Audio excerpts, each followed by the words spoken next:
So next thing I want to touch on is at TFcon, there was a panel that Aaron Archer did. Specifically, it was the Aaron Archer workshop, and it was kind of vague about what it was going to be, and it was like there was a mild mention of world building, and it was an extra ticket cost in order to attend it. And I was lucky enough because of being in staff, I was able to attend it and watch it and stuff, and the room consisted approximately of about, if I had to take a guess, about like 12 to 15 people that did come for the world building thing. And Hmm. we all sat at like at this giant like business table, and we had pads and papers, and Aaron pretty much broke through and explained the entire concept of how you bring brands over, what brands work, what brands don't work, what, brands that were successful but yet couldn't break out beyond just being a movie. Like he was mentioning, like, why is Men in Black, like, while it's always a successful movie, why it wasn't able to be successful as, let's say, a toy line Right. or a video game.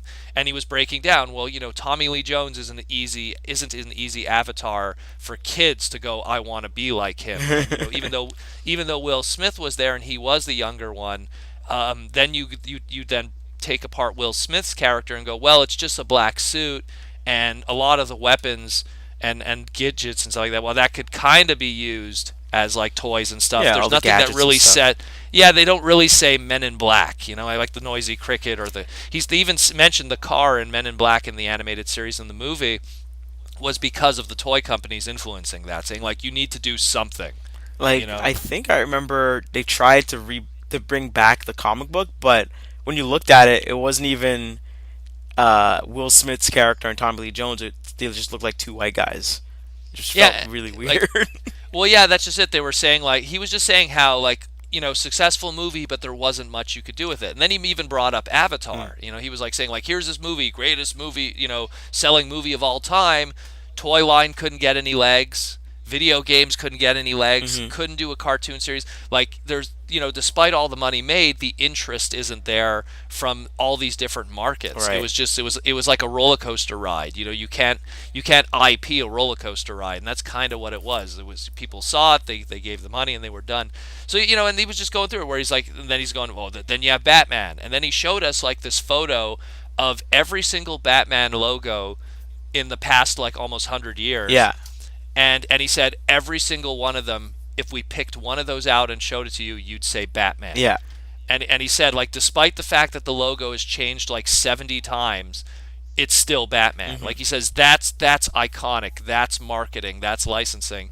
And then he went on to bring up, like, the main goal, he said, with every toy company when they create an IP is not to make a cartoon. It's not to make this, not to make that. It's to then get all those licensees to come bug them to make lunch boxes, Right. sheets. He says that's where the real money is. Mm.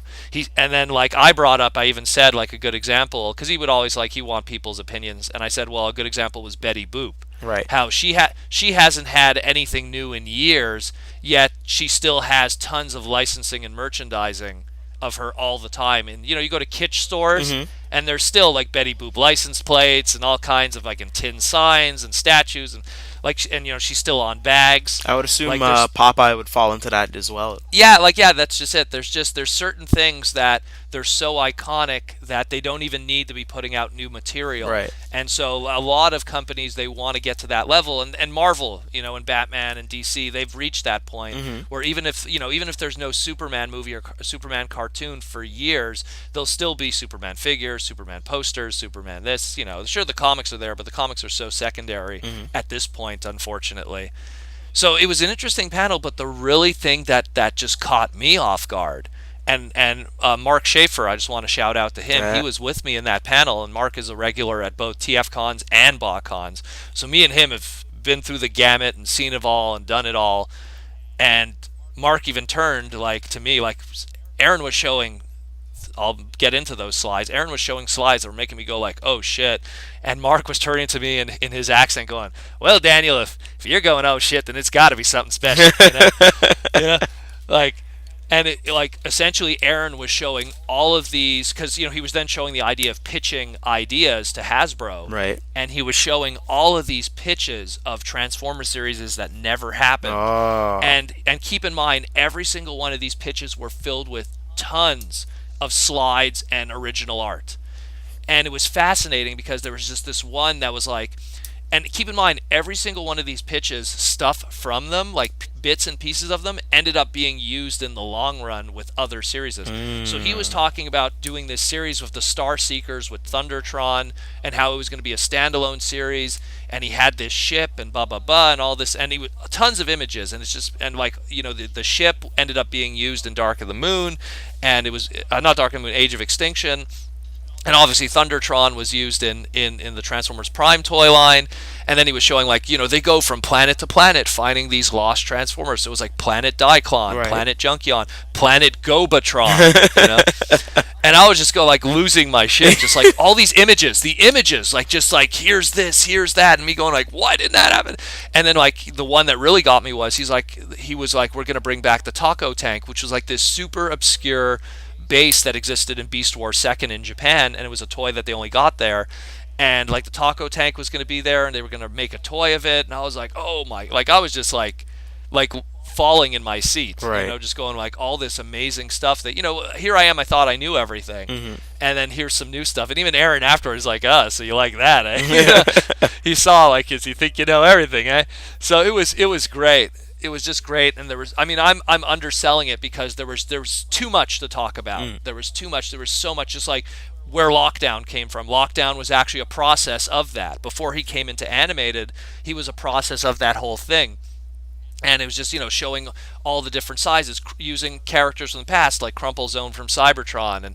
And the reason why we got 3 different Junkion heads in the Generations line was because those were actually a carryover from this line that was going to happen, where they were going to go visit Planet Junkion, so they wanted to have different Junkion toys. Oh. So they had the yeah, exactly. That's just it. It was so like it's in that vein of Transformers Cybertron, where they were going from planet to planet finding the primes, where there was like Planet Beast, Planet this. So it was in that vein of that, but it was just so good. Oh my God, there was so much there.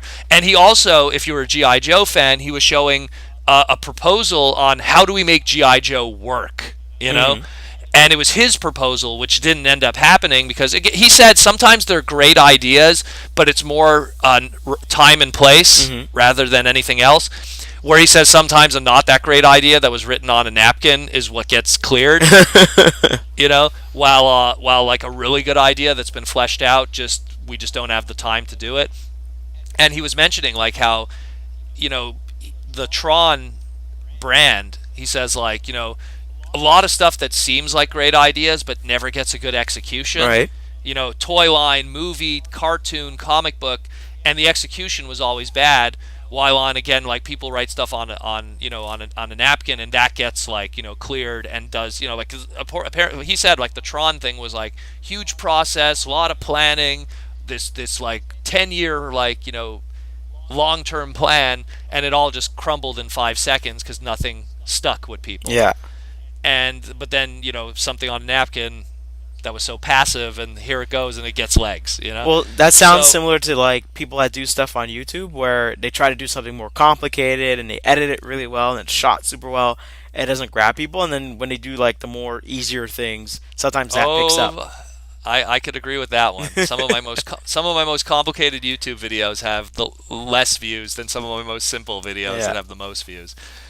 I could definitely agree with that statement. But yeah, so he then went on with GI Joe and going like, well, what works with GI Joe? And he shows like these pie charts where it's like, well, let's break down what aspects of what is GI Joe. And he obviously the army element, but then he mentions like, well, you have the spy element, and then you have the ninja element, and then you have like the adventure element. And he's like, well, why don't we take out the army real American part and emphasize on other things. And then he's like, we're going to do a ninja series, and it's going to be called Snakes and Shadows, and it's like Storm Shadow and Snake Eyes. And then he showed, well, maybe it could be a series about Snake Eyes and Storm Shadow fighting other ninjas. And then it's like this gigantic beautiful watercolored like you know proposal of like him fighting other ninjas. It's like, or Wow. maybe him fighting robots, and then again, whole other slide of just him fighting ninja robots, and then, or maybe he's fighting aliens, and then another slide, and it was just like, holy, like the amount of effort that gets put into these proposals that then not get used and then put away to be not seen by anyone ever Yeah, again exactly. was mind blowing. Like Mind some people blowing. think that the process is like super easy and blah blah blah, but sometimes a lot of time and effort goes into it, and it just never happens. You know? But yeah, anyways, it's a shame that it wasn't advertised this way with TFcon. But what I do suggest is Aaron is playing with the idea of coming to TFcon DC, Mhm.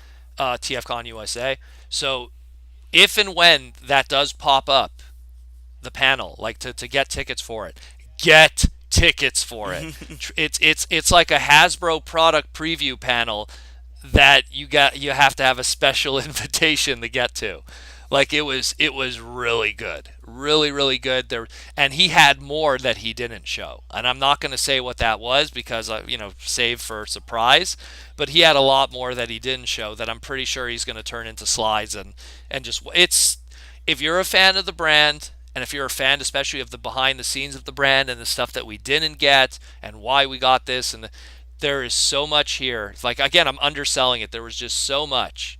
It was so fascinating and it was 2 hours. You know what I mean? It was a 2 hour thing Right. and it felt like it flew. It just flew. Like it was like before you knew it was over and it was like, "Oh man." And at the end of it, he had a copy of his own self-published comic book that he did back in 1994, Gumbo, Hmm. and he gave that a copy to everybody. To just kind of show like where his humble beginnings were too, which is always cool, especially from as a writer standpoint. Hmm. That's always a cool thing to see. Like everyone has those kind of beginnings. He's an awesome guy, Aaron. Yeah. Like I can't stress that. He's a really awesome, open. It's always a good someone to pick his brains with because I don't want to I don't like to call myself an artist because I really don't feel that I deserve to have that title. I've done it's not artist, a writer. I've done writing stuff in the past, Hmm. on a professional level, but I still don't feel that I deserve that title yet. You know what I mean? Um, but I always like to pick other writers' brains, on ideas and share concepts because I feel it's an evolution for all of us. But yeah, check out that panel if he does want a TFCon DC. I can't sell it enough.